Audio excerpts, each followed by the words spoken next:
Evening, everyone. I'm not sure who's here yet, so we'll just, I think, give it another sort of 4 or 5 minutes and see who turns up for 5:30, and then we'll get started. In the meantime, you can enjoy that fantastic page we've got open.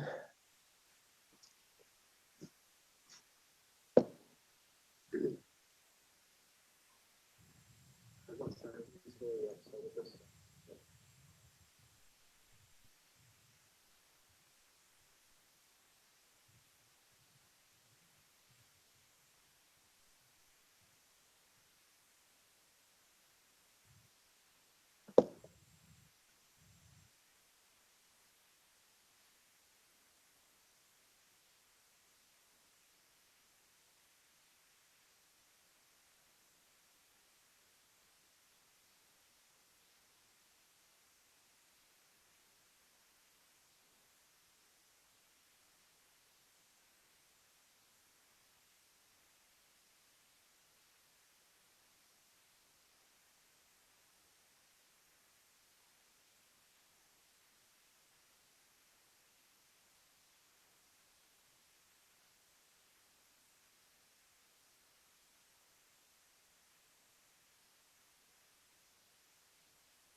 Okay, good evening, everyone. Again, I'm not sure if the audio is working okay for you guys. I had a little message saying there's some static for some reason. So if Tom, if you're our IC guy, if you can just double check that that's okay for me, please, and drop me a message.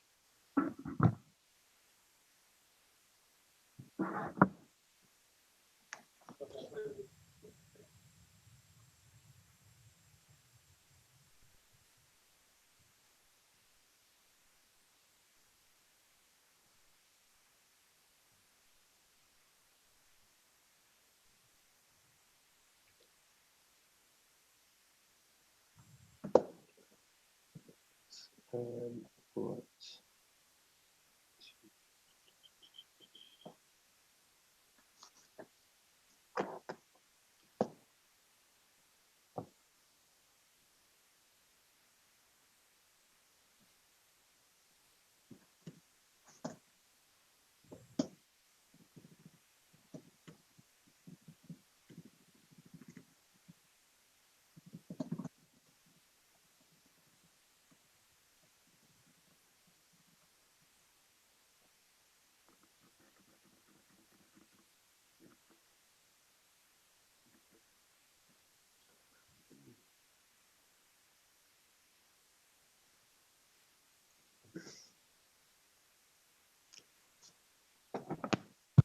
I think we're on 5:30, so we will get started. Good evening, everyone, and thank you very much for joining me.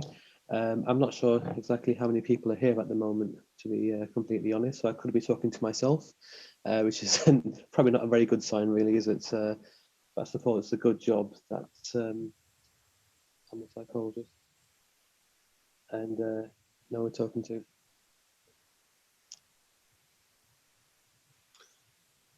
Okay, perfect. I'm just going to try to...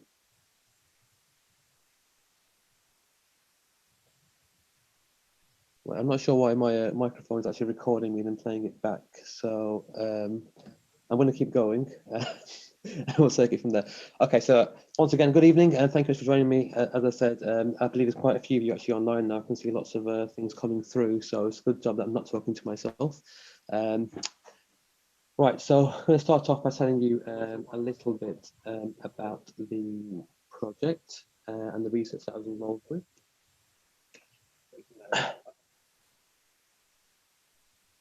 So essentially, the question that I asked as part of my research is what can practitioners learn from the narratives of young refugees?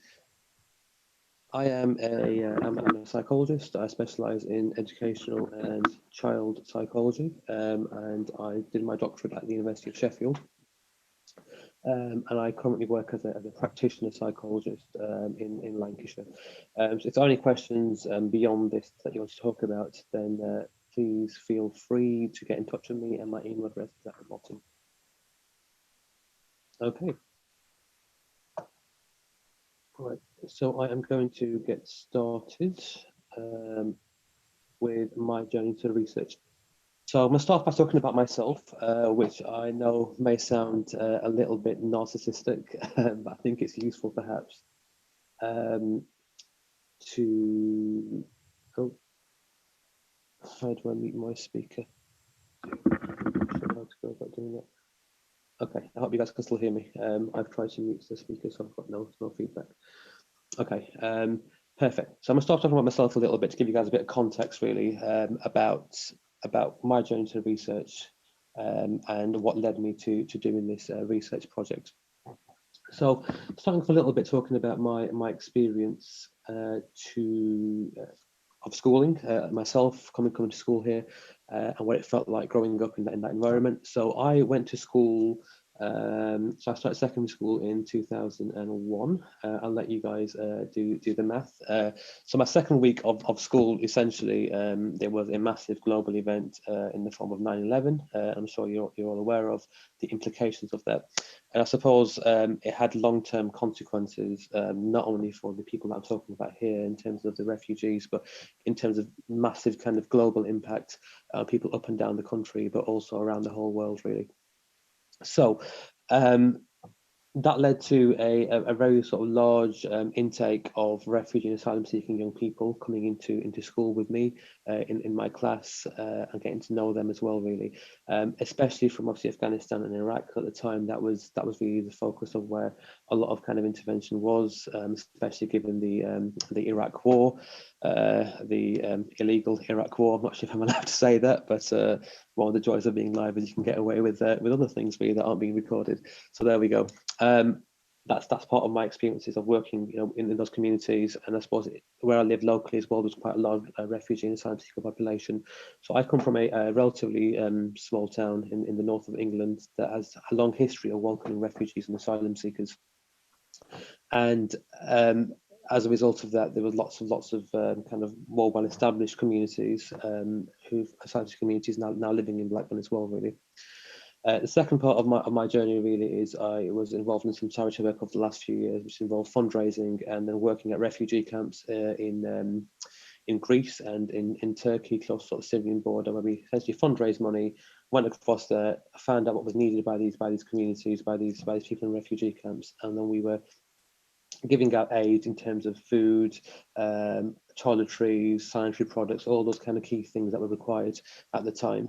And that gave me a really different insight into what it meant to be a refugee. What we were seeing on this side actually was what it felt like to be an established refugee family in a sense, in a home, in a school, etc., rather than seeing the journey they've come through the refugee camps and actually the horrific conditions they were living in some cases for many, many months, if not years. And that gave me a very different viewpoint, really, of what it meant to be a refugee or an asylum seeker. The third thing that brought me to this point was the media discourses, I suppose, that were surrounding refugees and asylum seekers. Now, I suppose you'd have to have been in a coma for the last 20 years not to see the kind of, I suppose, absolute bashing in many ways of very kind of anti-migration, anti-refugee kind of sentiment, especially in particular newspapers and also on social media pages too, and the impact of that. And that, I suppose, made me passionate to kind of unpick that a little bit, find out more, develop my own narrative, my own story around that. But also at the same time, it made me, I suppose, quite angry and quite frustrated to sort of hear what was being said about these communities, where that was not marrying with what I was seeing where I was living. I suppose it was a challenge in itself trying to channel some of that energy and some of that frustration into a slightly more sort of positive way of being. And finally, which was a slightly less interesting part of my journey, is I suppose my epistemological position on life. So for those of you who I suppose aren't too aware of epistemology, ontology, etc., essentially it's my philosophical position on life, which basically is a viewpoint that I believe in people being the experts in their lives rather than the so-called experts being the experts. And it's about actually understanding that people's behaviours and reactions as a psychologist aren't just based on fact finding, and actually what they are really based on is your interpretation of what's happened.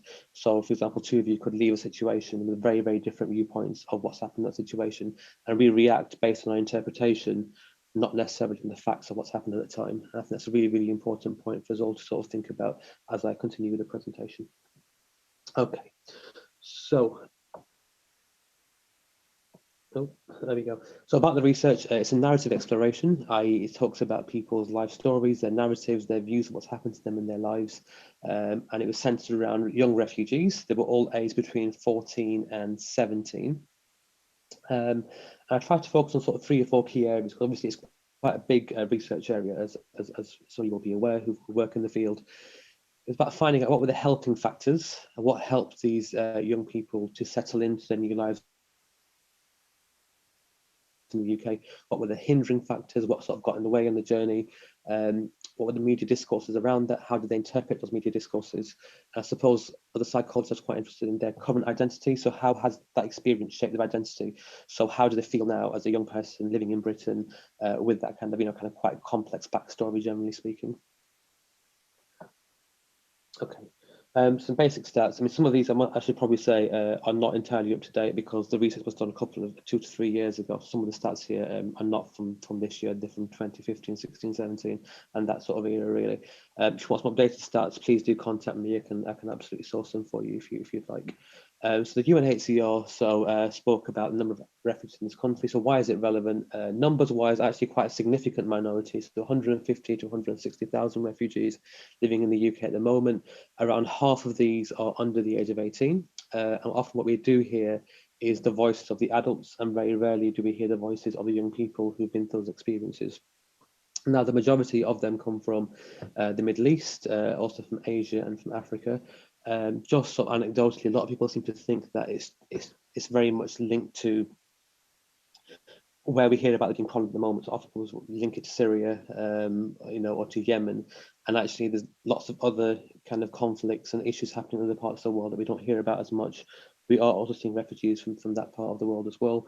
Obviously, recently there's been quite a significant increase in applications from Syrians for obvious reasons. And despite the fact there's still quite a lot of media buzz, or there certainly was, prior to COVID, around this issue, the number of applications have actually only risen slightly over the last sort of 10 years or so, and until this day are still significantly below what they were in 2002 when the kind of UK border controls came in, introduced in France. Okay. So again, review literature, I won't go into much depth about this, because I think for me, the narratives and the voice of young people are far more powerful than literature is in itself. But just to give you a bit of context, for those of you who perhaps here are interested in literature or interested in the research side of things, traditionally a lot of research is focused on traumatic experiences of refugees. And it's focused on their kind of historical, what happened to them historically, rather than on what's happening now and thinking about how can we support them now. Academic literature often has been quite medically led, and for me that's led to the pathologization of young refugees. So it's led to people seen as being kind of vulnerable, traumatized, and medicalize them. And as a result, what ends up happening is, what's done with the best intention often, their actual ability to feel empowered and move on beyond that is often impaired, because the rest of the community then sees them as this kind of poor soul who needs to be looked after. And some people actually, as will kind of come out later on in this PowerPoint, I find that quite frustrating to be made to feel like that. So the impact of refugee experiences during their journey and afterwards, in terms of where they are now, has often been overlooked. So part of my research was around thinking about, we need to explore what's happened previously. We need to also focus on where we are at the moment and how we can make things better once we get here. And part of the reason is, if you think about, I suppose, that kind of equilibrium, or what we can influence as practitioners, as psychologists, as teachers, or whatever field, or social work, whatever field you work in, the reality is we can't go back to these young people's home countries and make massive changes. However, we can have influences in their current communities, and that's why I want to kind of focus more my energy. More recent literature, again, looked at stuff around media discourses that I was interested in. no surprise, quite a predominantly negative portrayal of refugees in the media. Unfortunately, it was often also mixed in with general discussion around migration. And I don't want to mention the B word, i.e. Brexit, but essentially we saw a lot of that kind of coming back to light and coming back to the surface really around that time.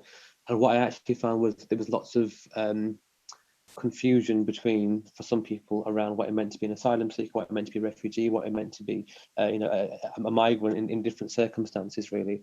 And that actually, I think, did quite a significant disservice to refugees and asylum seekers in particular. What we saw as well is metaphors being used. So like refugees being described as water or as animals, which might sound quite a bizarre comparison for me to include in the PowerPoint. But what I mean by that is there are lots of terms that essentially had a lot of power behind them. For example, refugees and asylum seekers flooding in, or herds of refugees flocking to our shores, and essentially that creates it has a certain connotation behind those words that is quite problematic, I believe. I did actually miss out that point about parliamentary discussion.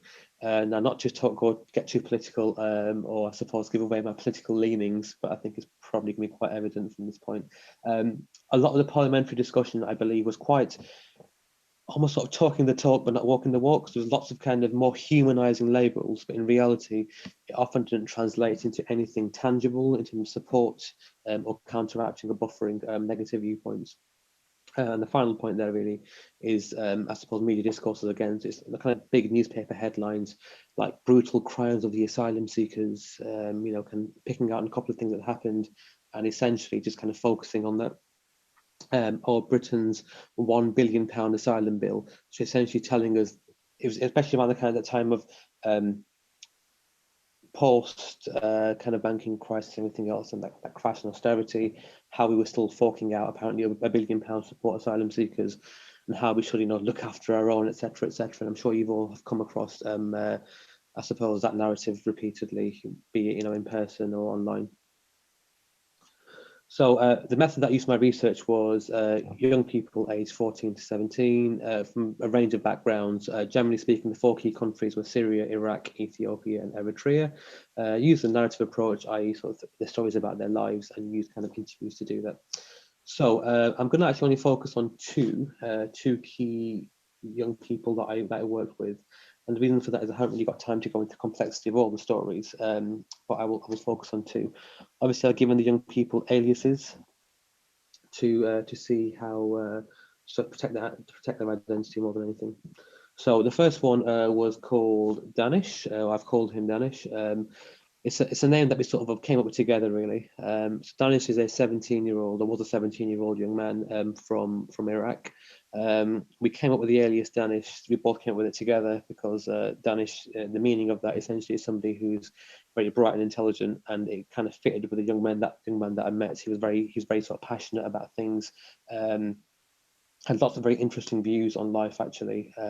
So I've just taken out 5 key extracts of our conversation.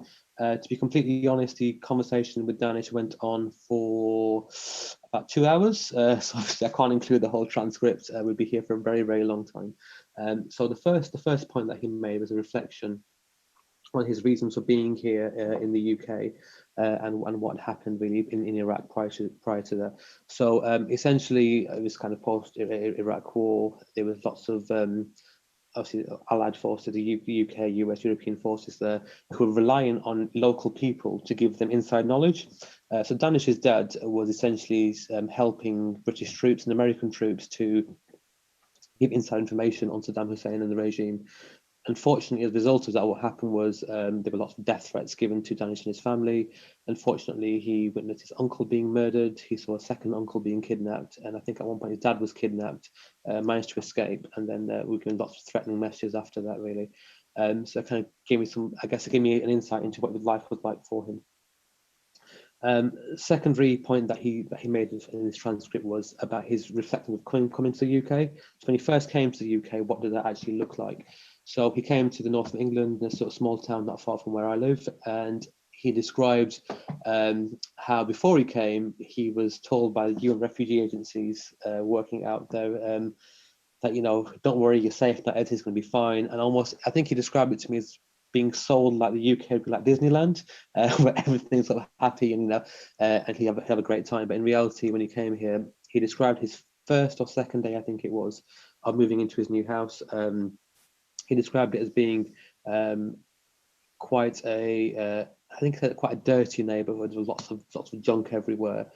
He spoke about how some of his neighbours, when his mum especially would go out, they'd throw cans of beer at them or also alcohol over them, you know, being shouted at, saying, you know, go out from there, you know, you're terrorists, you're ISIS, and lots of kind of very derogatory terms that were used. And he spoke about how, you know, the sense of relief that his family got when they first arrived here, and how that very quickly disappeared, I suppose, by day two. And there was lots and lots of kind of, you know, racially motivated, but also kind of religious prejudice kind of got coming their way, really, and how that made him feel. Point three, you'll have to excuse the language here, but I have, you know, kind of used putting in exactly his words, really.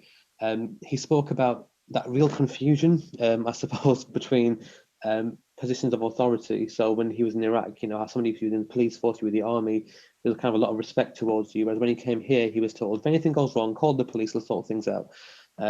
So when he tried to address some of those issues with his dad, he said, oh, you know, leave us alone, we're here for safety. I will call the police. To which his neighbours replied, they say, fuck the police, they can't do anything to me. And I think he just described, you know, that kind of real confusion that, hang on a minute, how can you not be afraid of the police? You know, if that is, you know, our kind of saving grace and you guys are ignoring that, where does that then leave us as a family, really? I think when I'm sort of saying these sort of transcripts to you guys, it's quite difficult to make sense of it, really, because you're hearing it sort of secondhand or third hand. And I think when I'm hearing, you know, when I'm sort of reading them, I'm hearing the voice of the young people that I met back then, and so I can sort of very much, I suppose, capture and hear the emotions in their voices when they're describing it to me, really. So point four was about reflections on school. So I guess I was quite interested on that because part of my day-to-day job as a psychologist, I work in schools a lot. I work in nurseries and college settings, and there's lots of kind of support given to schools to work with them to make them more inclusive places. So he described how he did not know English. I did not know English, so I was just sitting there nodding my head like this for months on end. And actually, I remember him sort of laughing at the time, thinking how if I just go under the radar and if I just sit there and nod and pretend that I know what's going on, that it will all be okay and I'll be absolutely fine. You know, they won't know any different if I pretend that I know what I'm talking about. They'll think I'm doing okay as well, really. And that to me was quite an interesting reflection, because when I work in schools and I cover about sort of 40 or 50 different schools, well, including sort of nurseries and colleges and bits and bats. And for me, it was really interesting that I see that when I go into schools myself and I see children, not only, you know, refugees and asylum seekers, but other young people who perhaps don't fit into that typical school mold, who just think that if I keep nodding my head and I go under the radar, I'll manage and I'll get through life. And in some weird ways, a lot of them manage to do that. And obviously in his case, he said he did all right, you know, to some degree as well. The final poem was around identity, and he spoke about that sense of Britishness. He'd been here for a few years now, and he started college and he was working, and he said, "Oh, you asked me if I'm British. You know, I'm not British." And I said, "Well, why don't you feel British?" When I try to say that I'm British, they say you're not British. I said, "Oh, you know, who are they?" And try to explore that a bit further, really. He said, "Oh, when I say they, I mean everybody. You know, everybody that I speak to, when they hear the way that I speak, the way that I look, they don't, you know, kind of accept me as being somebody who's British, and that makes me, I suppose, feel less like I want to make an effort to fit in." And that for me was quite an interesting reflection as well, really. So that was sort of Danish's narrative, and I'm going to have to make some reflections and I suppose some conclusions from that. But what I would say is I'm not here to give it some information and then give you conclusions and say, right, this is how we need to do things. I very much believe that everybody will make their own conclusions from these narratives and from these stories. And I suppose for me, it's that is part of the power of narrative research. Is we don't have to have definitive conclusions. We're allowed to take different things away from that. But as long as we walk away with a slightly different reflection that we came in with, that to me is absolutely pivotal. Okay. So there's the second and sort of final one that's going to talk about is a young lady called Remy.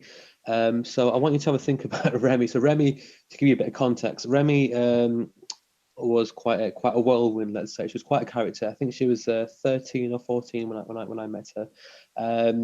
So I want you to sort of think of every stereotype you have of a 13, 14-year-old Syrian girl from a Muslim background, kind of new to the country, language issues, etc., etc. Think of all those stereotypes and then flip it on its head. And she was this absolute whirlwind who had a completely different view on life. And if ever there was a poster girl for, I suppose, for feminism, or a poster girl for somebody who just had this really insightful view on balancing, race and cultural identity at that age, was just phenomenal, really. So a little bit about her. So she spoke a little bit about the context of being really happy as a child in Syria, playing out late at night, her mum looking over from the balcony, and just that sense of real safety and belonging, and how actually she didn't want to leave Syria to come here, but unfortunately there was a series of school bombings. And then she was, and then had to be sort of saved and was dragged away by somebody from one of the adults in the school. Oh, sorry, got something saying your connection's unstable. Hope you can still hear me. I'll carry on, and if you can't hear me, somebody just drop me a message, please. Okay, so she came to UK from Syria following some bombings in her school, and she spoke about so I guess her extracts here talk about where she's at the moment. So she was first put into a form, so a form being a classroom, I suppose, a set of students, a form that is all EAL students, and so they all say that's a smelly form. So she described to me how actually everybody in school perceived that tutor group or that form or that classroom as being the smelly class, the smelly group, because everybody in that group was new to the country, and the vast majority are from the Middle East or Africa or Asia, so mainly asylum seekers and refugees. And that to me was quite an interesting reflection, really. I mean, just the very fact that somebody in the school thought it'd be a great idea to get everybody from various parts of the world who just happen to have some sort of level of being new rivals, stick them in one class and hope for the best. And I should perhaps have a word with their educational psychologist and sort of explore what the hell was going on with that decision. But anyway, another story for another day, I suppose. So you spoke a little bit about that and how actually there were lots of undercurrents of racism from other students, some quite overt and some, I suppose, less obvious, but how that kind of made her feel quite uncomfortable. She then spoke a little bit about identity and trying to sort of fit into this new life that she's been created for her. So point two is I tried to change myself in here because I thought I had to change myself. I didn't want to be the same girl. I can't have that same girl here. And what she was referring to was I couldn't be that same kind of happy girl that I wanted to be in Syria and bring that same personality here, because she felt like she'd be perceived in a very different light, and she felt really, really pressured to kind of try to fit in. I suppose that's not an experience that's purely just for refugees and asylum seekers. Lots of young people have very sort of similar views when they start somewhere new anyway. So that's what that's something to kind of think about as well, really. She then spoke about some of her issues with her mental health. And a few months ago, I was cutting my hands because I really didn't want to stay here. She spoke about how she would just keep thinking back to that really happy time, a really happy childhood she had in Syria, and really, really wanting to go back to live that life, really. But knowing that realistically, when she saw her home country in videos on the news as being absolutely obliterated, how she sort of felt the pain of her fellow kind of countrymen and women, and in some way she wanted to kind of emulate that pain by sort of self-harming, and that was a really, I suppose, now I look at it, it's not entirely unusual. I kind of understand where it makes sense, but some of the school staff really struggle to make sense of that. Here I feel really down. No matter how much I study and can go inside my brain, I just forget everything. And she spoke a little bit here about how actually in Syria she was a very bright young lady, lots of aspirations, doing really well for herself. And when she came to this country, she felt the whole class, the whole form was sort of treated very, very differently.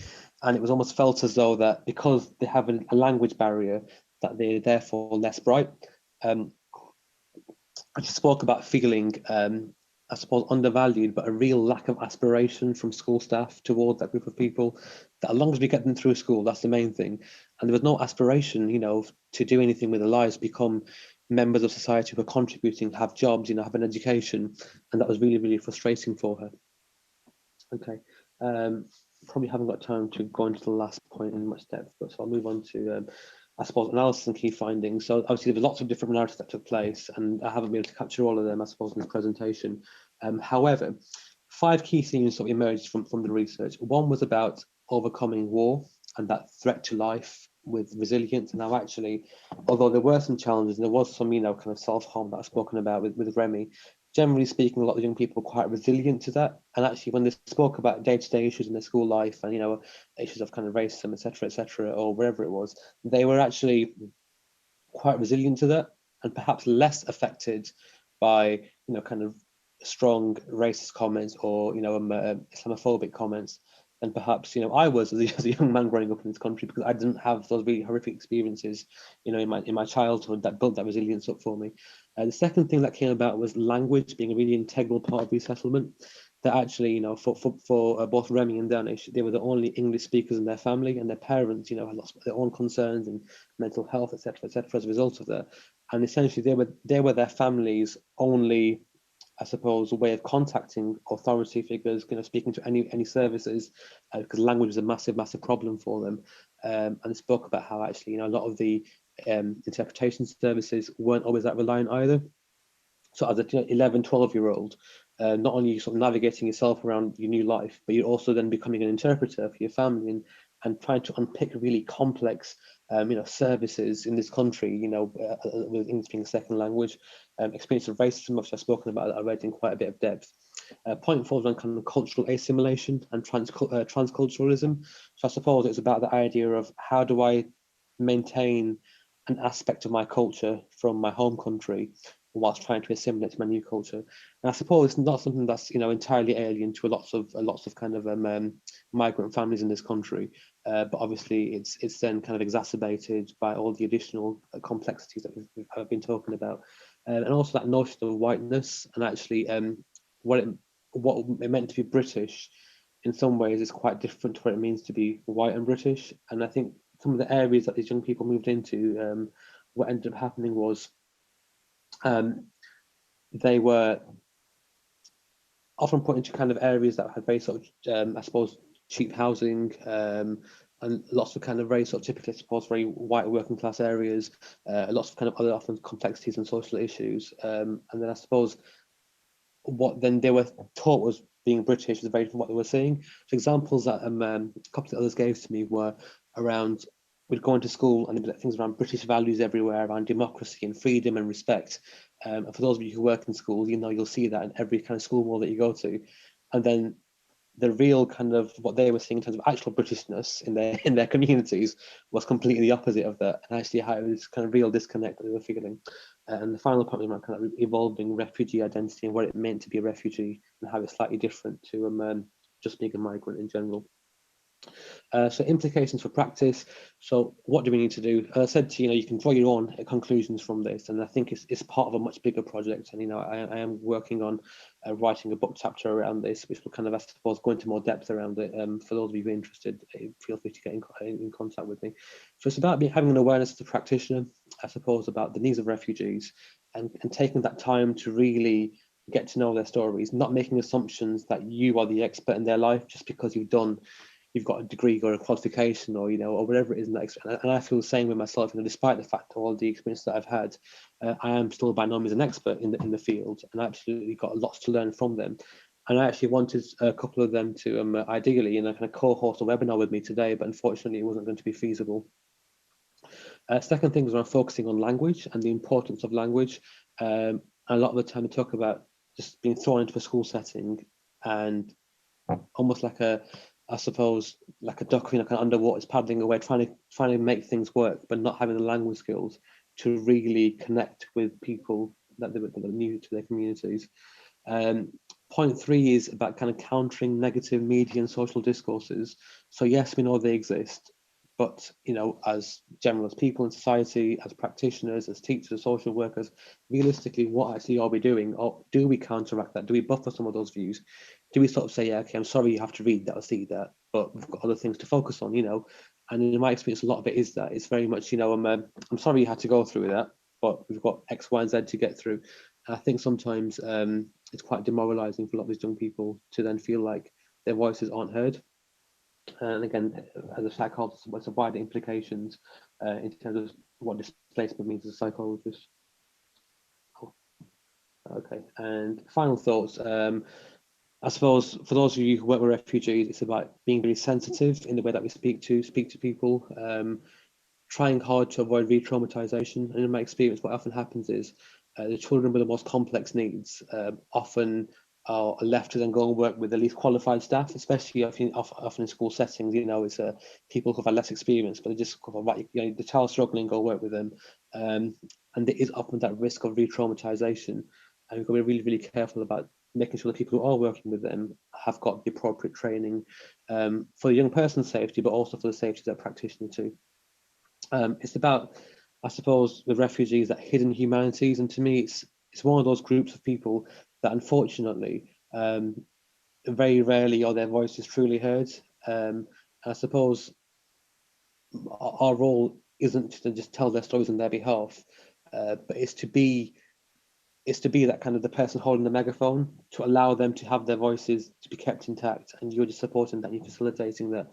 I suppose it's about being, as a practitioner, not being afraid to say, actually, you know what, this is your story, your journey. I'll support you to get your word out there. So it's about becoming that human salt box to let somebody sort of stand on top of you and kind of shout out and share their stories, really, and creating platform for that to take place. Last couple of things, I think it's about being really aware of the very complex socio-political context at the moment, and that kind of very complex post-Brexit era, or within Brexit era at the moment, actually, what's happening there, what's the impact of that. Obviously, Black Lives Matters movement at the moment, everybody's sort of talking about it. In personal conversations and professional levels, but I wonder whether there's much depth to those conversations. And I'm really, can be very critical of my own profession here. And I think sometimes as a profession, we're not very good at getting into the depth and the nitty gritty of what's actually happening. And often we talk about it, we'd almost kind of victimize and feel that kind of vulnerability factor, and then do nothing about it beyond that. I think it's being really careful that if you are blessed with a job or a position of power, I suppose, in some ways, make sure you utilize that to the best of your ability, where you feel like actually you've done everything that you could to counteract some of that negativity. So, and last reflection on the Black Lives Matter movement, I mean, very important, and I'm kind of very passionate about that, but I haven't got time to talk about that at the moment. It's about being careful that other movements, like for example, in the National Refugee Week this week, for example, that those other stories aren't forgotten in there. And there are lots of young people who, I suppose, fit into both of those categories, who are Black and are also refugees or asylum seekers.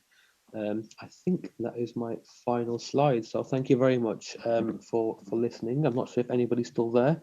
You might have given up at this point and gone elsewhere. I think we're open to questions now.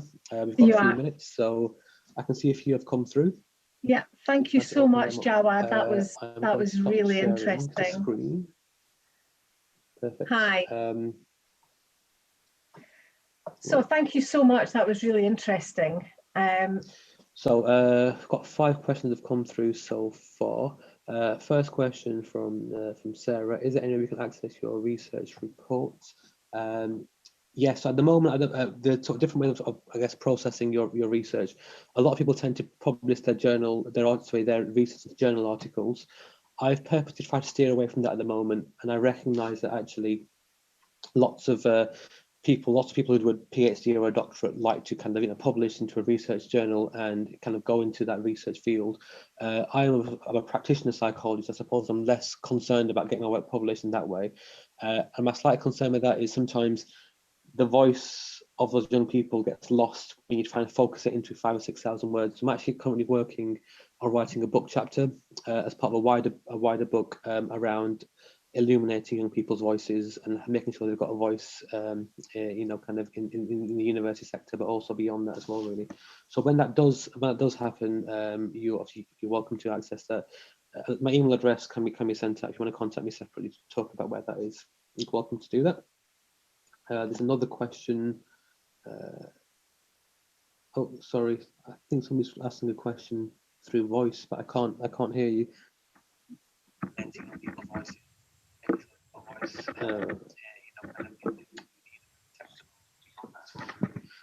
Sorry, 1 second. Is there a question by voice? Is there somebody called Susan? There's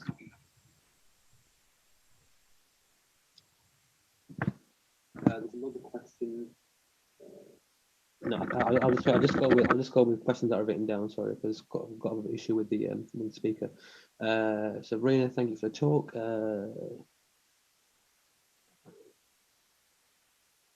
So the question is about how I see myself in this position in the interview process, and do I think this alters the answers and outcomes of your study? Absolutely, I think you're absolutely right. That so at the beginning, really, I'm not like this person is the expert, is there to get all the information. Essentially, I'm very, very mindful, you know, as I think we all have to be in research, which is why I sort of reflected on my kind of epistemological position, really, that the person that I am conducting the research undoubtedly influences the answers that you get.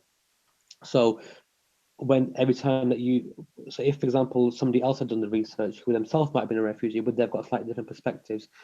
Quite possibly, yes. You know, if somebody else had done the research who was female, would they've got slightly different perspective? Again, quite possibly, yes. So obviously, my background, being my kind of cultural background, religious background, you know, gender, age, etc., all undoubtedly does influence, I suppose, who we, you know, kind of how the research goes. And I was very aware of that. And obviously, in my actual thesis, which again, if you do want to have access to it, you're welcome to. It's about, I don't know, about 35,000 words. It's quite a big chunky document. I do reflect on that a lot in the kind of discussion section at the end about, you know, not using that to sort of say, right, this is exactly how it is and this is the only way of doing things. Okay, so there's lots of questions coming through. I'm just going to fly through them. Right. Question there from, oh, right, okay, I recognise that name from Elaine. Were your interviews in English or did you use an interpreter? The interviews were all took place in English. I was toying with an interpreter. What I actually did was, when I decided this was my thesis topic, I actually started taking Arabic lessons, which was the first language of all these young people, actually, to try to learn the language myself, and I suppose make an effort to engage with them and understand some of the social context behind the language too. Unfortunately, the Arabic language classes, after a few months, I had to sort of say goodbye to. I couldn't quite keep up with them with everything else that was going on. So I didn't manage to get anywhere really particularly far with that. So I conducted them in English, to answer your question, and didn't need any interpreters at the time. I did offer interpreters, but they all said they felt comfortable speaking in English with me. Right, question from Becky. Thanks for your presentation. Your passion is very clear. Sorry about that. I do get carried away from time to time. How did you help these young people to feel comfortable to share their stories with you, and what enabled them to take place? I think it's a good point. I think often we think that we've done all the right things and we've made them feel comfortable, but the reality is we don't know exactly how they feel. I did ask for reflections at the end of it to see how they felt. I tried my best to really get to know them before we went into the situation. It wasn't a case of sit down and start recording. It was very much about explaining about who I am, why I'm interested. That it was a voluntary thing. We asked for informed consent from the young people and from parents. They had an information sheet was explained to them by trusted adults in schools. So we did all that beforehand. And also after we'd done that, I went to make sure that whatever I had captured from them, I went back to them to make sure that they were happy with what I'd said, and actually that I'd captured their views in an appropriate manner. Okay.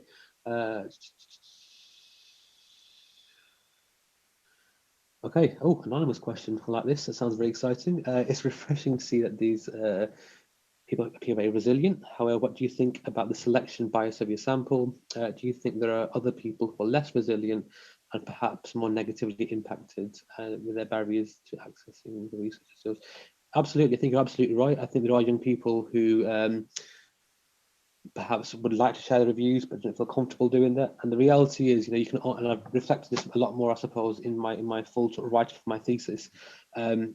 that often the hardest to reach young people, the hardest to reach communities, are the ones that you really need to work with, but you can't get to them because they have lots of other barriers in between that.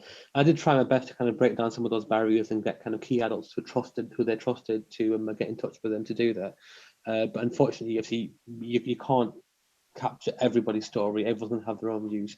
I suppose in my professional kind of day-to-day job, I do see a lot of those young people who you're describing that aren't resilient to those changes, I suppose. And that's why they often come through to me, the psychologist to work with rather than the researcher to work with. So I definitely do see the other side of the coin as well in my day-to-day job. But thank you for that question. Again, so question from Karen. Okay, I won't read out the compliments because it's very exciting for me, but it sounds a little bit narcissistic again. Is there a question there? Okay, so there's very little training and CPD for teachers. Can you recommend anything? Around EL students. There are bits of training. I know the National kind of Refugee Agency does do some bits of training for schools. Again, it's quite generic training. As part of my role as a psychologist, I deliver some training with my local authority, not specifically around refugees and asylum seekers, but around emotional literacy, understanding their emotions, life story work, and that sort of thing. I don't know if I'm allowed to mention it because it's a paid for course and I might get told off for giving it a plug. But there are sort of bits of training out there that you can do. I suppose it's about contacting your local, local authority, your local educational psychology service, because lots of different authorities run training courses with different specialities that you're welcome to kind of ask them about. I know we run a couple of courses, but as I said, I don't really want to mention names or anything because I don't want to give a plug to courses. How did thank you, and thanks Heather. Sophie, how did gender affect young people's experiences? I think that's one of those things that's it's quite hard to do because my sample actually was quite male heavy. I think there was only maybe one or two kind of females really, and it's quite hard to make any concrete conclusions from that really. I did find that actually interestingly some of the girls that I interviewed were a lot more, I suppose, quite articulate about their emotions. So for a lot of the boys, it was quite a factual description of what happened. Whereas for the female participants, it was a lot of reflections on who they were and their emotions through it as well. Really, I think there's definitely scope to expand on the research, and take it further. Really. Okay, an anonymous question.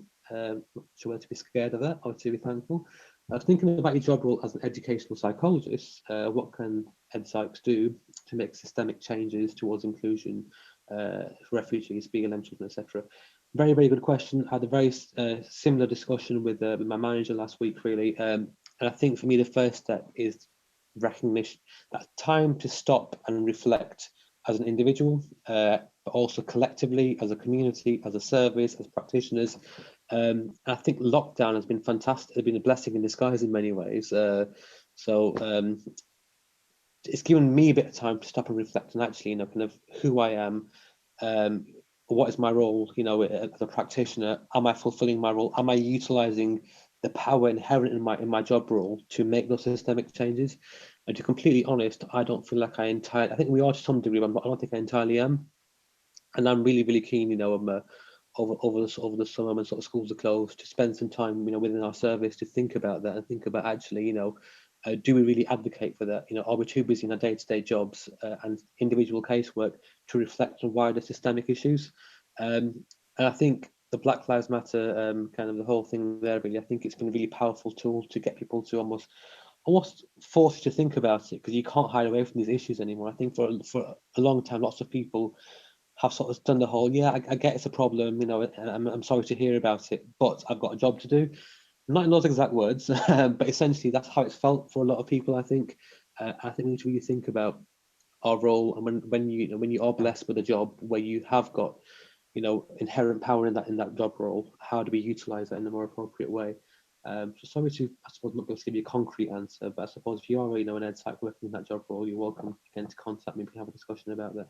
I think there's something for those who are psychologists, especially educational psychologists. There's something on EPNET around setting up a group to discuss these issues. So you might want to contact me through there. Another Sarah. Thank you. That's very dear to my heart. Thank you for that feedback. Thanks, Heather.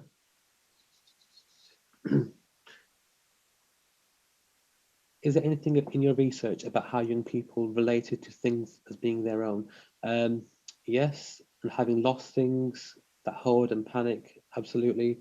I think you're completely right. I think a lot of people, sorry, the question was around, did I get a sense of people feeling like they haven't got anything of their own and wanting to kind of hold on to things? Yes, there was. And there was, for example, I think somebody had a small toy that they brought with them from their home country. I think it was from Syria, and that either had got lost or was confiscated by a member of school staff for them messing around with it. But that led to a massive escalation in behaviour. But actually, in reality, it was just because that was a comfort toy. And I think it felt strange for secondary school teachers to think, why does this 14-year-old need a little cuddly toy to kind of help them get through the day? But and that for me kind of was reflective of the lack of understanding of I suppose reflecting on how pivotal the role of that teacher is in that school setting. Okay. Kevin, I'm involved in a project where we take refugees into schools, talk to young people about their experiences. What advice would you give us? Kevin, that's like a fantastic project, and I would love to hear more about it. Again, if you can contact me and I can talk to you in more depth. I'm conscious of time. I've only got, I was supposed to finish a couple of minutes ago. I'm kind of, on borrowed time here. Advice I would give to you, I think, is to really, really be mindful, like I said in my presentation, about not re-traumatizing these young people. So yes, give them opportunities to have their views heard. But I suppose often what happens is when these young people go out and give their views, it leads to them thinking in more depth about it. And what happens there is, if they haven't got a support network around them, you could then be left. You could then be left with all these bubbling emotions, but nowhere to then channel them. And you should be really, really careful, I suppose, about how that's done, how sensitively that's done, and making sure those young people are aware of the support networks available to them to support them if needed. Is there a way that this webinar could be available to us or recommended to others? I'm not sure. I think it might be being recorded, actually. Initially, I think I said I'd rather it wasn't recorded because I don't like watching myself back. However, if it's been recorded and if it has gone okay, then I don't mind it being shared. But I guess it's up to the IT guys to make a decision upon that. Do you think refugees can fully integrate into their new society? Can they truly be happy? Sharon, that's a really, really deep question, actually. Can they ever truly be integrated? And I actually had a very similar discussion with somebody recently, not about refugees, but about whether any, I suppose, anybody from a BAME, Black, Asian minority in the community can fully integrate into modern day Britain and feel happy. And that was kind of brought to the surface following this whole kind of stuff around Black Lives Matter. And it's a very good question. Can they fully ever be integrated in society? I suppose the question is, how do you know you're fully integrated?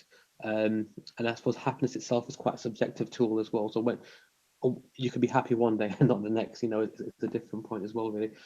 Can they fully integrated? I'm not sure. I'm actually really concerned with the current discourses. I'm in this country that I'm born in, brought up in, absolutely love. But in many ways, the shift in dynamic of the last, I'd say, sort of 10 years in particular, has been really, really powerful. It's led to a lot of people that I spoke to, not only in the research project, but also beyond this, really questioning whether they want to sort of, continue to live here or their kids to live in this country, whether actually they felt they need to kind of reconnect with their home identity and perhaps think about moving to a country that fits that identity a bit better.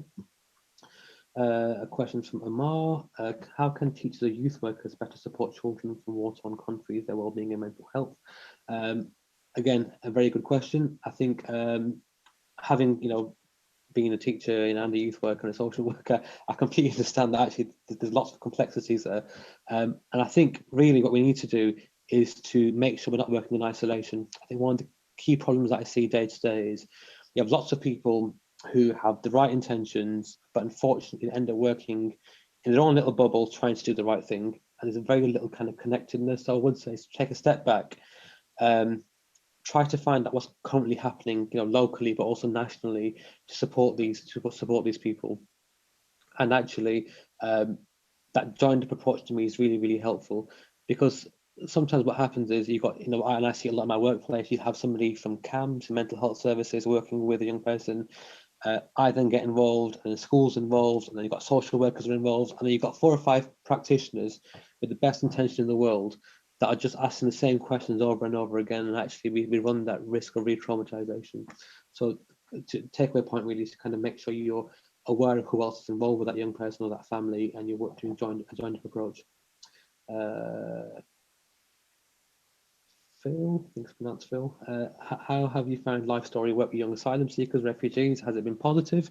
I've done little bits of life story work. It has gone relatively well, generally been quite positive. In a couple of instances, it has led to, I suppose, slight elements of re-traumatization, and we've seen an escalation of quite negative behaviours. I suppose because I was involved and I knew the schools that I was working with, they were able to support that. So again, it's been really, really mindful that you got the right person working with the right child at the right point in their life. And often it's not what we see is, we get a new arrival to a school and that child will be doing life story work. And actually at that point in their life, they're not ready for that. It's about finding the right time in that child's life to start doing that work with them. And again, it goes back to really taking the time to get to know that person properly and finding out whether they are in the right place emotionally, physically, mentally to have those conversations with you. Another anonymous question. What age did they come here? Did they make a difference to how they assimilate? They all came at different ages. I think it does. I think part of it was around language. There's lots of research from America and Canada, actually in Sweden, interestingly, around assimilation culturally. And I think generally speaking, the research indicates the younger you come to the country, generally speaking, you're more likely to want to assimilate or find it easier to assimilate in that situation anyway. So I think age does make a difference. But then again, everyone's reasons for coming here are very different. What I would say as well is don't make assumptions based upon a title. Just because somebody's a refugee, they could have a very different experience to somebody else.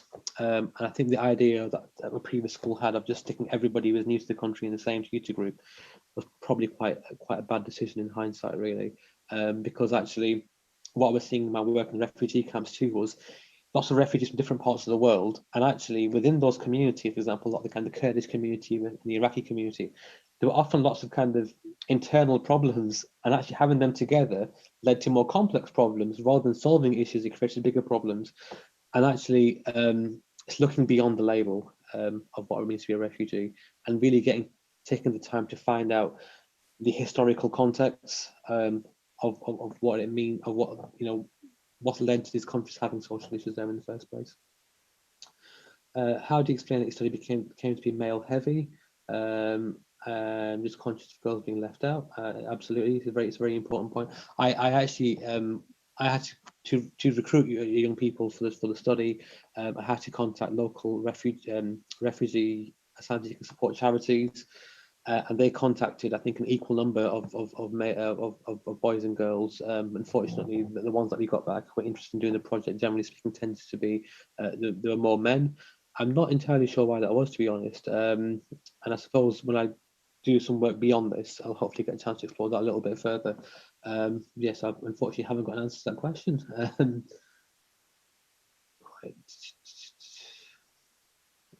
Don't forget to give us your email address. Yeah, I'm not going to sneak off without it. Did I see theatre show here? Do you know what? I saw a bit of a theatre show. I didn't get to see all of it, and part of it is because I'm very distracted by having a 3-year-old and a newborn. Unfortunately, really getting my teeth into anything at the moment is really, really difficult. So trying to concentrate for something that's live is quite hard to do. So I'm actually hoping to catch up on a lot of these things, when I've got a bit more time. I think most have been recorded anyway. I think last couple of questions, you've got about 3 or 4 minutes. Thanks for the presentation. Agreeing with my epistemological position, thank you for that. It's nice to have a fellow geek who's into philosophy and epistemology. How can we toe the line between child protection and making sure young voices are heard? That's a question from Belfast. Oh, fantastic. I think, again, it's a very good question. It's very difficult. I think it goes back to my point I said to Amar earlier, really, that it's about that joint approach. and not working in isolation. And I used to work in child protection, prior to doing this role. And a lot of it is about finding out really, kind of who is currently involved with these young people. And actually, is now the right time for you to become involved with that family or that child? Because if somebody else isn't already involved with that family, perhaps it isn't that useful. And the feedback I often get has been, we're sick of answering the same questions over and over again to different people and nothing getting done. So just being really, really mindful of that. Okay, question from Sarah. I think that might be the last one, actually. Sorry. In fact, the two questions that go together. How can we increase BAME representation in the world of educational psychologists? That's a very, very good question, and something that I've been sort of thinking about quite a lot. As you know, it's a profession that's full of people who I think are really passionate about social justice and improving things, but don't always know quite what to do about it. I think a lot of it is about speaking, having those discussions, at your service days, at your staff training days.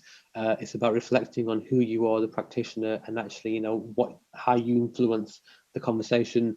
It's being, I suppose, speaking to your union reps. It's about being involved with universities, thinking about their, thinking about their criteria.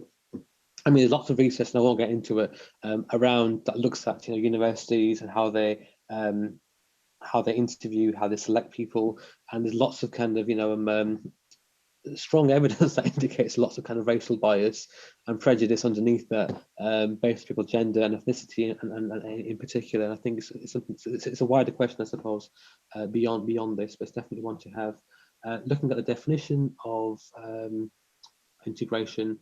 Should we really expect BAME communities to integrate, or should we expect them to just live alongside community cohesion rather than integration?